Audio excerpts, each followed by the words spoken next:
ale tutaj chodzi. A weź tam, tak? Jeszcze tam jest przełączone. A weź tam, tak? Raz, dwa, trzy, cztery, raz, dwa, trzy, cztery, raz, dwa.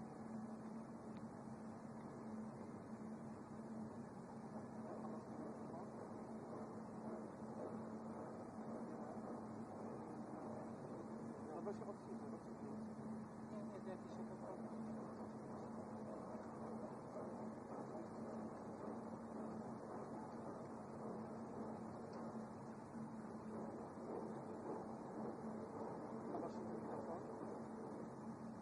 Co?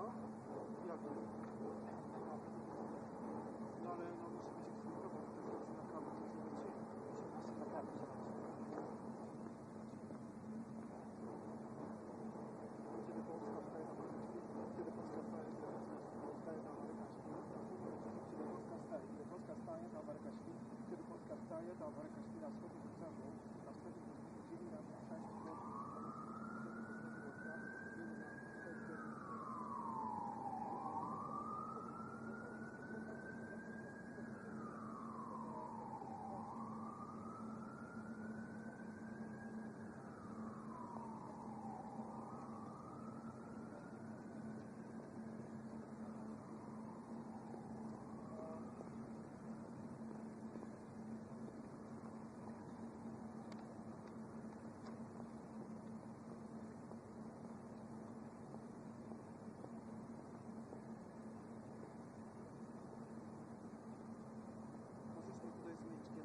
Tak, tak, ja wiem.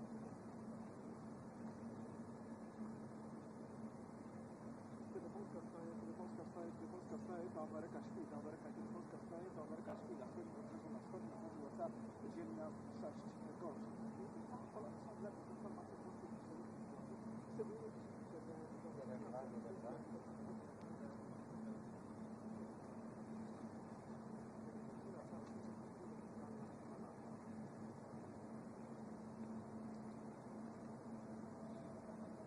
Na kablu działa dobrze? co? Tam coś wypadło jakieś. Dobrze. A nie ma z tego zewnętrznego mikrofonu? Tego nosa? Tak. No to też może go podłączyć. To trzeba zmienić. No ale tu jest jedno wejście, to albo to może. Nie, bo to jak się tutaj bierze, to nie jest chyba wejście. No ale jak podłączę nos, no to ten To druga ścieżka, nie. Nie. To jest druga ścieżka. Można wstępna druga ścieżka. Dobra, to działa? Powiedz? Raz, dwa, trzy, cztery, raz, dwa, trzy, cztery. Działa. Dobra, no to robimy. To ktoś musi wszystko wypadać. No.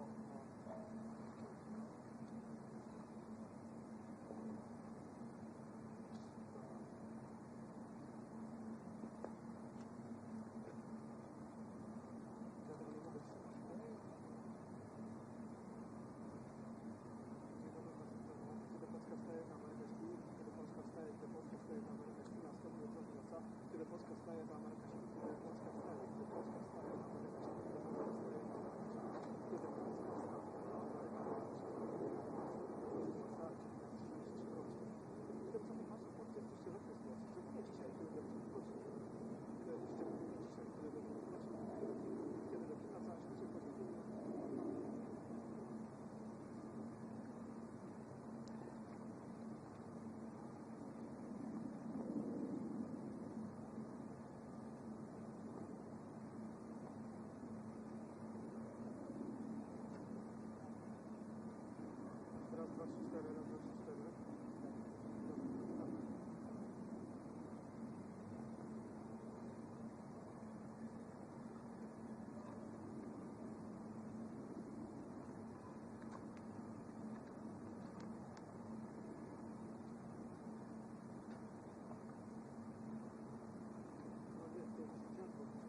Night, podniesienia 35 polskiego czasu to u nas byłby środek nocy, to wyglądałoby mniej więcej tak.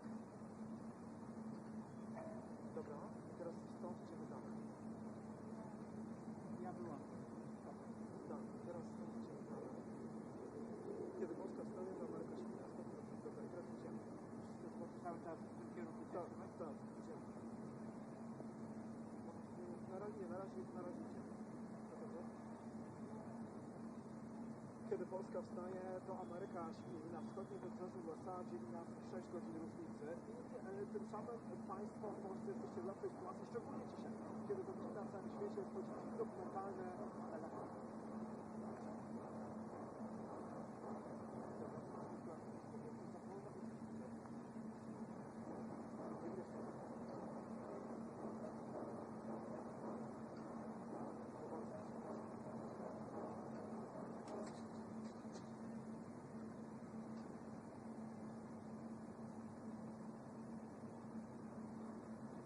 Dobra, idziemy dalej. Proszę spróbować jeszcze raz. Tylko trochę szybciej, trochę rozszerzyć, raczej nie wiem, może się wygadać. Dobra, spróbujmy to źle wtedy.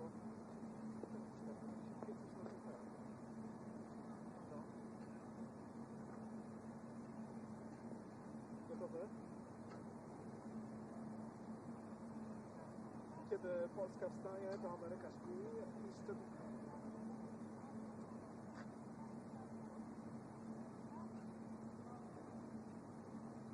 Nie krótkie tego, ja to będę musiał montować.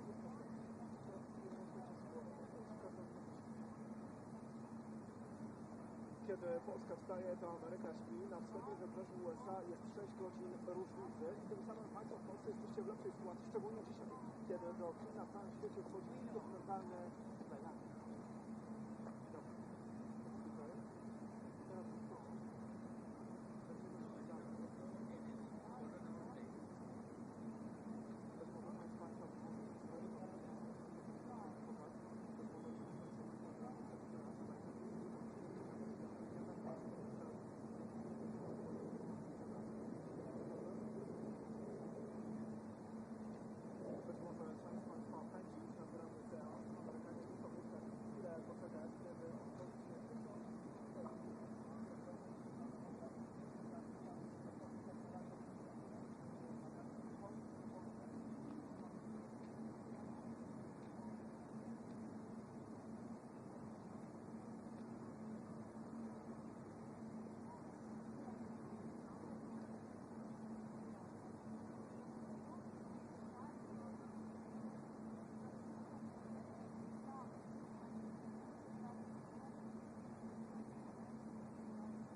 Kontynuacja będzie z tym. To jest to, nie, tutaj wystarczy na wprost. I potem do chyba, żeby biał dał. Ale tutaj jesteśmy wszędzie.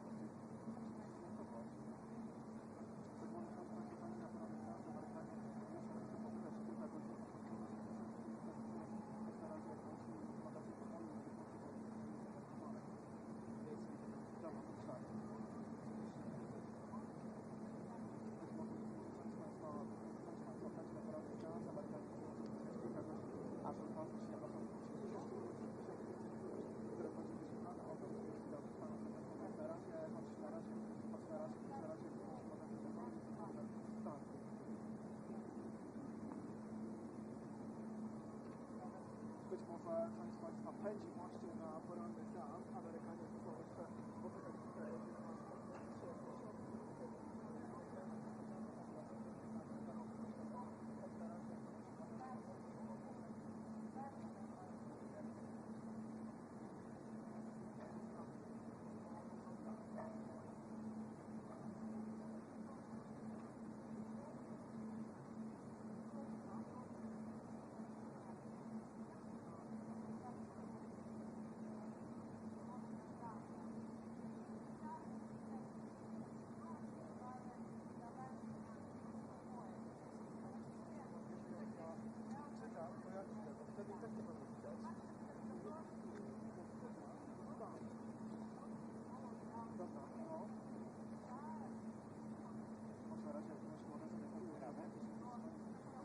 Być może część z Państwa właśnie pędzi na poranny seans. Amerykanie muszą jeszcze zaczekać kilka godzin, aż otworzy się 1500 dni, które będzie wyświetlane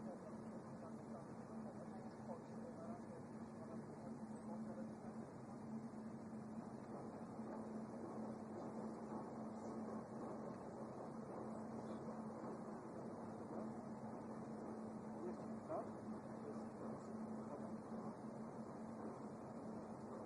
być może część z Państwa właśnie będzie na poranny seans. Amerykanie muszą jeszcze zaczekać kilka godzin, aż otworzy się 1500 dni, które będzie wyświetlane obraz.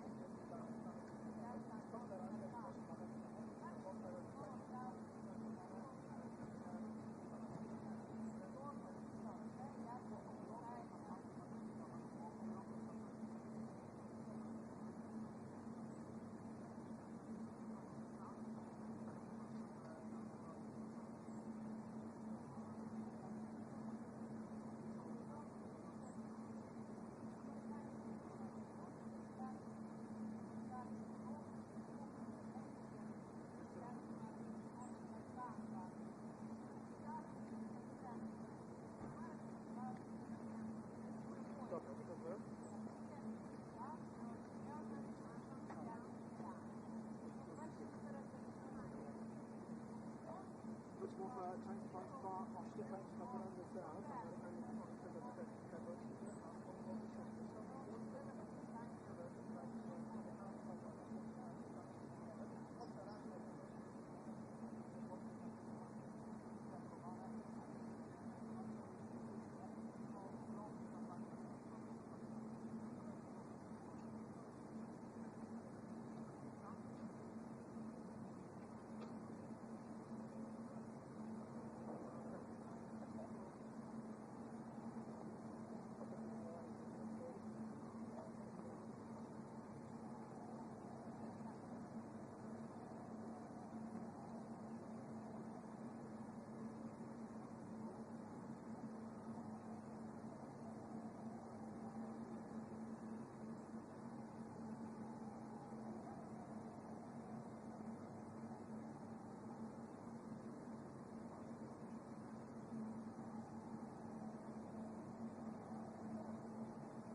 Let's move back a little bit. Let's move back, folks.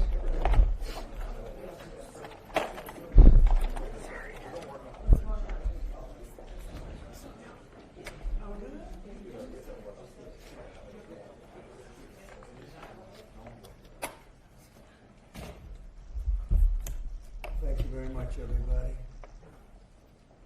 Been a little busy day. Right? We had a good morning, and now we're having a good evening, and we're going to a premiere in a little while. But there's nothing more important than what we're doing right now, in my opinion. Today I'm signing a historic executive order to combat the scourge of addiction and substance abuse. Big deal in this country and probably in every country. We're calling it the Great American Recovery Initiative. I'm grateful to be joined by co-chairs of this sweeping new effort, Secretary of Health and Human Services Robert F. Kennedy Jr. and Senior Advisor to the White House Great American Recovery Initiative, Katherine Burgum. Thank you both very much. Thank you, Katherine. Thank you, sir. Thank you. Where's Bobby? Bobby? Hello, Bobby. Come here, give me a hand. I love Bobby. You're doing a great job, Katherine. All right? Do we think so? Who's doing a better job, him or your husband? Maybe your husband. He's doing a good job. I'm just getting started, sir. They're both doing very well, and now you're going to do better than both of them. Thanks as well to Attorney General Pam Bondi, Secretary Doug Burgum, Secretary Scott Turner, Secretary Doug Collins, Special Envoy Steve Witkoff, who's got some pretty good news, Chief of Staff Susie Wiles, FDA Commissioner Dr. Marty McCary, NIH Director Dr. Jay Bhattacharya. Oh, I've gotten good at that, Jay. Administrator of the Centers for Medicare and Medicaid Services, Dr. Mehmet Oz, who's doing a fantastic job, and Director of the Office of National Drug Control Policy, Sarah Carter. I also want to introduce a great friend of mine who happened to be here, and he's very much committed to this. He knows how important it is for our country. He's built a tremendous American company. It's called WeatherTech. I guess you've seen the ads. I've seen the ads. I think they're great ads, but more importantly, it's a great product. David McNeil. David, congratulations on what you've done. It's incredible. Thank you, Mr. President. Thank you. Really great. And the president of WeatherTech, Ryan Granger. Ryan, congratulations. What a great job. They built an American company, and it's a thriving company, too, so with a great product. It's great to be here in America. You know, when I was in the private sector, I'd always buy the floor mats, but now that I'm president, I no longer have to buy floor mats. But you made a great floor mat, and you still do, and lots of other things. Many of those with me today have personally known the heartache of a loved one taken by drug or alcohol addiction. I do. Just like millions of American families, every year we lose an estimated 300,000 people to drug and alcohol abuse, and the real number is probably much, much higher than that. Thankfully, drug overdose deaths plummeted by 21% in the last year. We're working very hard on it. We've closed the southern border, seized over 47 million fentanyl pills and 10,000 pounds of fentanyl powder. That's a record, and I have formally designated Dr. And I'll tell you what, we have a group of doctors, some of them behind me, who have just been incredible, and they've really wanted this, designated the drug cartels as foreign terrorist organizations. And for some reason, they didn't want to do that until we came along, but they are indeed foreign terrorist organizations. With our action in the Gulf of America, that sounds so nice when I hear the Gulf of America. Drugs entering our country by sea are down 97%. So when you see the boats being hit, those boats kill on average 25,000 people a boat. So that's 25,000, I would assume mostly American lives, but lives are being saved. Now we're taking a bold action to help Americans struggling with all forms of addiction so they can get the help and the support that they need to free themselves from the horrible burden of dependency. The Great American Recovery Initiative will bring together federal, state, local, and private sector resources to support addiction, recovery, treatment, and prevention. And it will help mobilize the full resources and authority of the federal government to help stop this tremendous plague. And I'd now like to invite Secretary Kennedy to start, and then Katherine Burgum, and then I'll sign the order, which I've just signed, and wanted to make sure the signature was good. Took my time, and let me just see. Pretty good, pretty good. Let's give it a 10, okay, for Katherine. But I'd like Bobby to say a few words, and Katherine. Thank you very much, everybody. Please. Mr. President, thank you for your leadership, for signing an executive order that tells the truth about one of the greatest challenges that our country faces.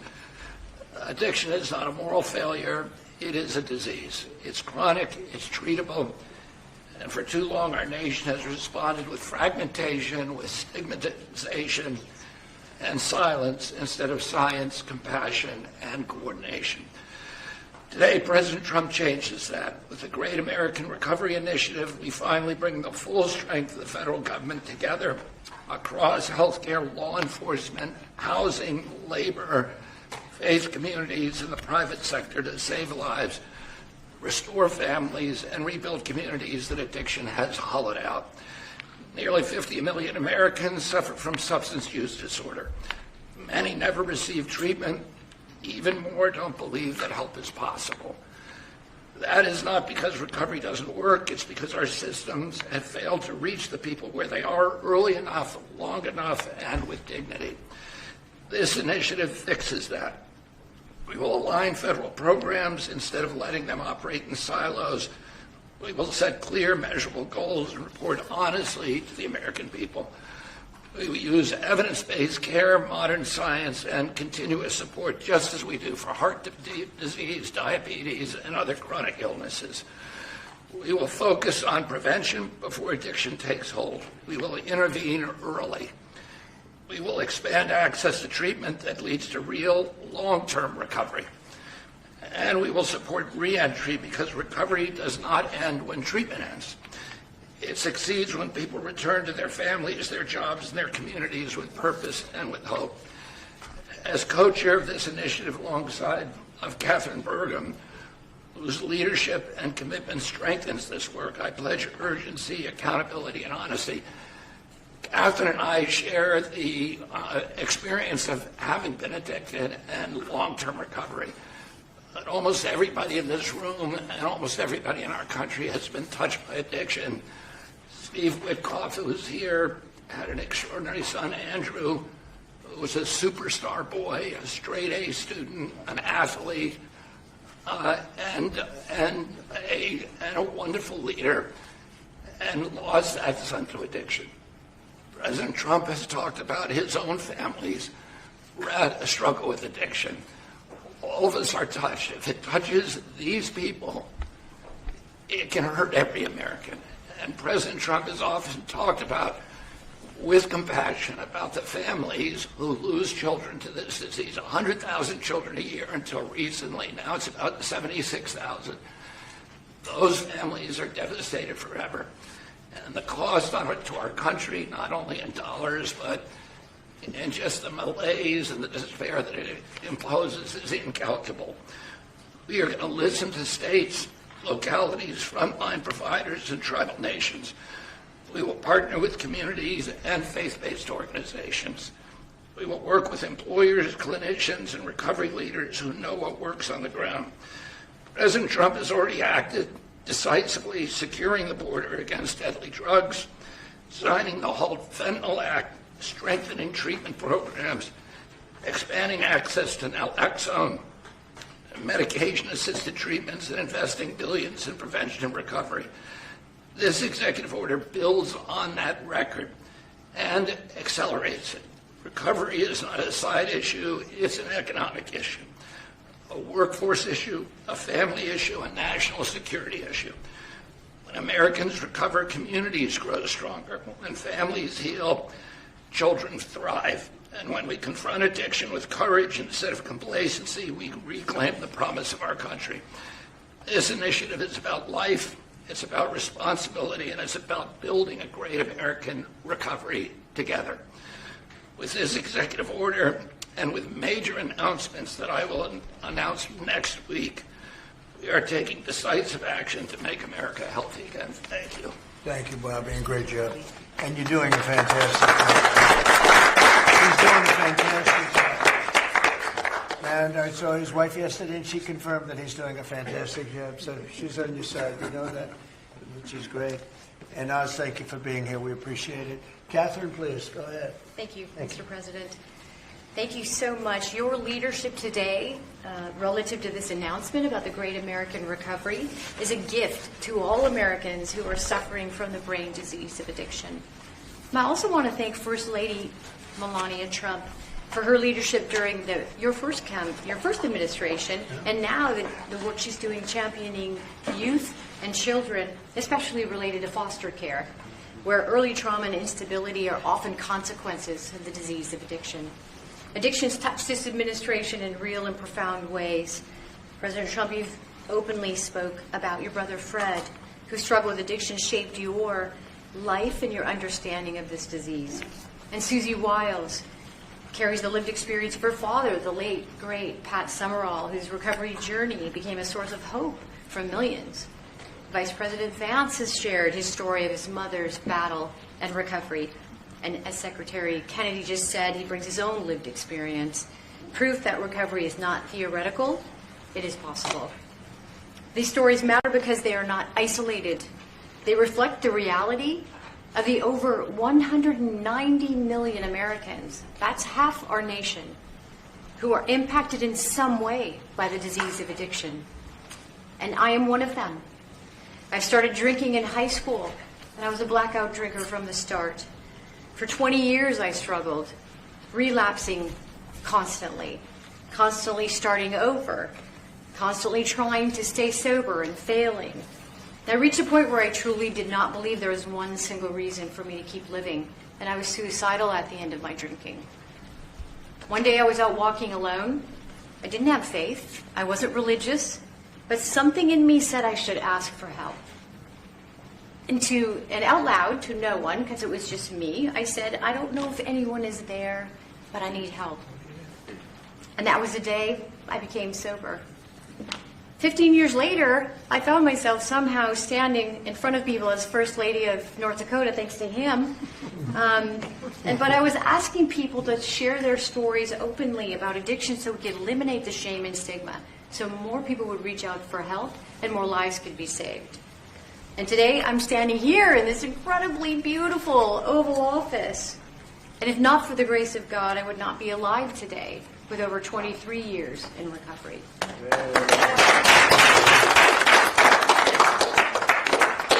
That's why I'm here, and my message is simple: never give up hope for recovery.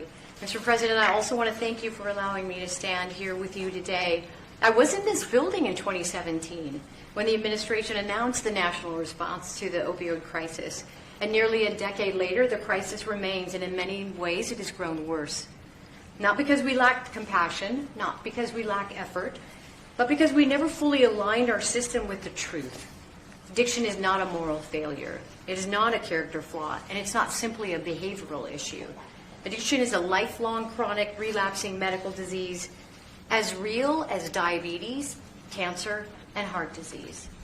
And when we fail to treat it as such, we don't treat the disease, and we pay mightily for the consequences. Emergency rooms, jails, foster care, overdose deaths, and broken families. The Great American Recovery changes that. This initiative represents a fundamental shift from reaction to prevention, from fragmentation to coordination, from stigma to science, from short-term fixes to long-term recovery. And for the first time, we're aligning federal leadership across health, justice, labor, housing, veterans, social services, the faith office, and education around one single shared truth. When addiction is treated early and correctly, people recover and families heal. Addiction is a generational disease, and if we don't treat it properly, it repeats from parent to child, from community to community. And when we treat it like a lifelong condition, the condition that it is, we stop that cycle. We save lives, we restore families, we rebuild communities, we return people to dignity, purpose, and productivity. Mr. President, thank you for seeing this moment clearly.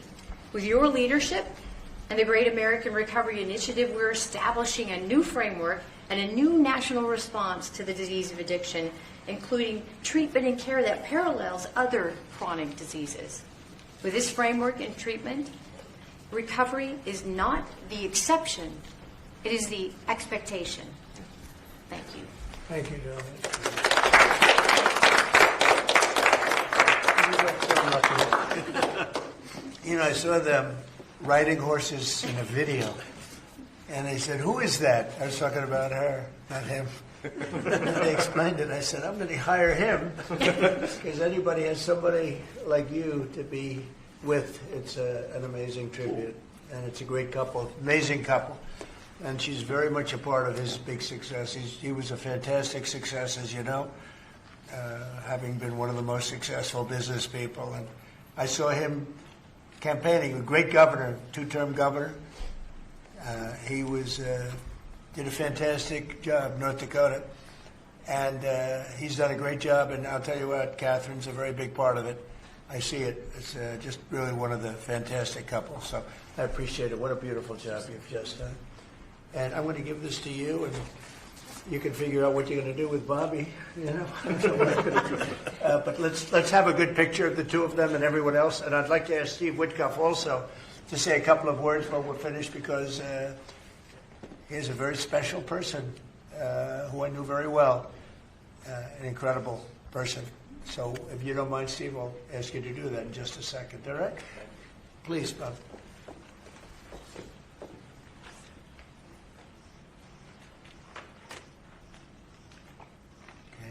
Thank you very much. Thank you very much. Thank you. Great job. Steve, please. The president is doing the same thing to me now that he did to me in 2017. Do you remember, Katherine? Yeah, we were sitting next to each other. Yeah. Yes. So I want to tell the story about this. So I came to the opioid conference, and the president did not know I was coming because I was invited by the First Lady. And he leaned over, saw me in the aisle, and he looked at me and he said, "Steve," and then he realized why I was there, because I had lost my son Andrew, and the president was an incredible friend when I lost him. I lived in his building at 502 Park Avenue, and I remember when him and the First Lady came, and I talked about this all the time. And so he took my hand, and he said to me, "Come on up to the stage and tell the world about your boy Andrew." And of course, that was, something that was really meaningful to me, and I got through it. And I talk about it all the time. I talked about it on the campaign trail and so forth. He is a very special man.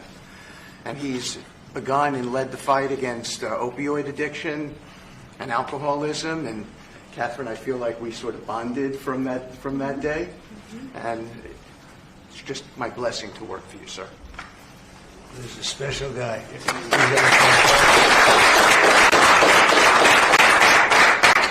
He and a group of people, Jared helped and others helped. Steve, Peace in the Middle East, and we're there. Yes. A couple of little flames, but they're very little by comparison, and they'll go out quickly. They're already going out.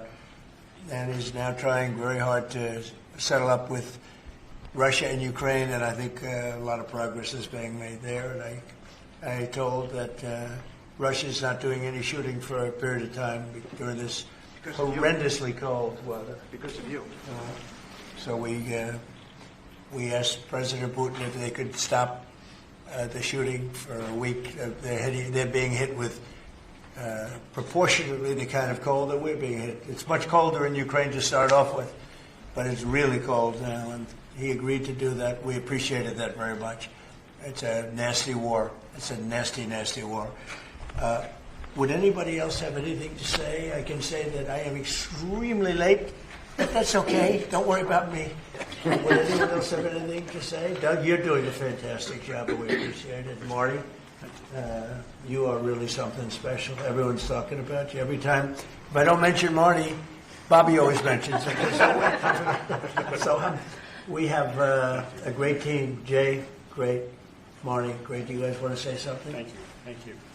Well, historically, with addiction, the entire society has always been reactionary, and that's been the story of healthcare. But at the FDA, we are looking into incredible cutting-edge therapeutics, and we are being proactive, giving them vouchers when we see something that's promising to get an approval as quick as weeks in an era of a 10 to 12-year approval time. And the ultimate therapeutic is community, houses of worship, addressing loneliness. And so that's part of the MAHA agenda, thanks to Bobby's. Thank you, Mr. President. Thank you very much. Great job. Thank you. Jay? Mr. President, in 2018, you launched the HEAL initiative, helping to end addiction long-term at the NIH. It's paid fruit. It's yielded fruit. The ingenuity of small business has developed products that can deal with pain without opioids. The naloxone, which saves lives, right. That was the fruit of NIH. And for the kinds of investments that are your administration that you made, starting from the first Trump term to now, will continue to pay dividends. The kind of research that the NIH is doing will help turn the tide, make people's lives so much better, restore families. All of the addiction that we've seen, 80,000 deaths we saw, the huge spike in addiction deaths during the first Biden term is going to be a thing of the past, and I'm so proud to be part of And this. fellas, some great things happening, right? Yeah. Marty, there's really great things happening, I hear, and some pretty big announcements over a short period of time, right? Yep. Moving drugs over the counter so you don't need a prescription. Yeah, right. Naloxone, which treats opioid, is one of those drugs. And we're being proactive with synthetic 7-OH, a new opioid that's showing up. And we're working with the DOJ on addressing that because chemists are coming up with new opioids faster than the government has been able to keep up. We're going proactive on these new chemicals. That's great. No, I hear fantastic things. Thank you all very much. We really appreciate it a lot. Thank you, Oz. He's doing a fantastic job. Thank you all very much. I appreciate it. Thank you, please. Thank you. Mr. President, can you respond to the new Fox poll that says people think ICE's tactics are too aggressive? Photographers, reporters, we're done. Thank you, cameras, we're going. Thank you, press. Thank you, guys. Thank you, guys. Thank you. Are we going to flip for this, or what are we going to do? Oh, sorry. Come on over. Let's talk David for a second. You guys get a good picture. Give me a full minute. Anybody need